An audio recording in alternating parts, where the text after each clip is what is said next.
હવામાન વિભાગની આગાહી મુજબ રાજ્યના વિવિધ ભાગોમાં કમોસમી વરસાદે તારાજી સર્જી હતી। રાજકોટ જિલ્લાના ધોરાજી પંથકમાં કમોસમી વરસાદથી બાગાયતી પાકોમાં ભારે નુકસાન થયું છે।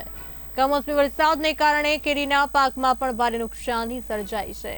ભારે પવન અને ધોધમાર વરસાદને કારણે કેરીના પાકને ભારે નુકસાની સર્જાઈ છે।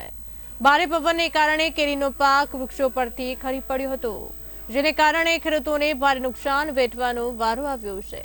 કમોસમી વરસાદને કારણે ખેડૂતોના મોઢે આવેલો કોળિયો છીનવાઈ ગયો છે, ત્યારે બાગાયતી પાકોમાં થયેલા નુકસાનનો સર્વે કરી તાત્કાલિક વળતર ચૂકવવામાં આવે તેવો ખેડૂતો માંગ કરી રહ્યા છે।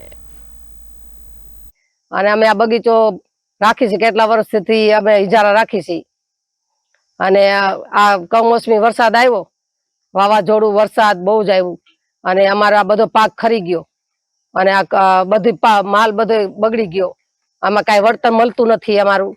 અમારું ગુજરાતમાં અમારે કેટલા માણસો ગુજરાત કેમ હલાવવું? અમારે આમાં કઈ અમને મળતું નથી, ભાવ આવતો નથી, અને બધું શું કરો સરકારને કઈ વેલાસર ધોરણે અમારી આ તાત્કાલિક કઈક સહાય આપે। આ ભાદરકાંઠે બે બગીચા આવેલા છે, 23 વીઘાનો બગીચા છે, અને એ અમે રખાણ કરેલા છે।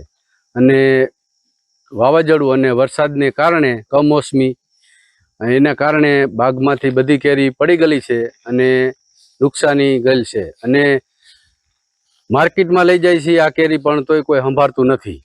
અને બીજા નંબરમાં આ કેરી માર્કેટવાળા એ કહી દે છે કે આ ક્યાં હાલે નહીં, એટલે એની હિસાબે નુકસાની જાજી થાય છે, અને નિષ્ફળ આ કેરી બધી નિષ્ફળ થઈ છે। આ કેવામાં ખાવામાં કેમાં હાલે?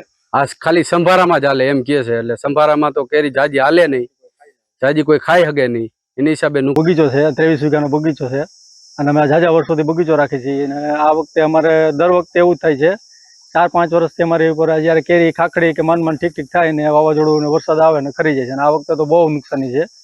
આ વખતે માનો કે ઝાડમાં કોઈ ફળ જ નથી રહ્યા, એવી હાલત થઈ ગઈ છે। અને આ ખાખડી જેવી કેરી છે, એટલે બજારમાં ક્યાં હાલતી નથી, બજારમાંથી પણ પાછી આવે છે, એટલે આ કેરીનું અમારે હવે કાંઈ પૈસા આવે એમ છે નહીં, અને આ વખતે નુકસાની બહુ છે। અને વીઘે અમારે 23 વીઘાનો બગીચો છે, 23 વીઘામાં લાખ-1.25 લાખ રૂપિયાનો ખર્ચો થઈ ગયો છે, અને 3.5-4 લાખ રૂપિયાનું રખાણ છે।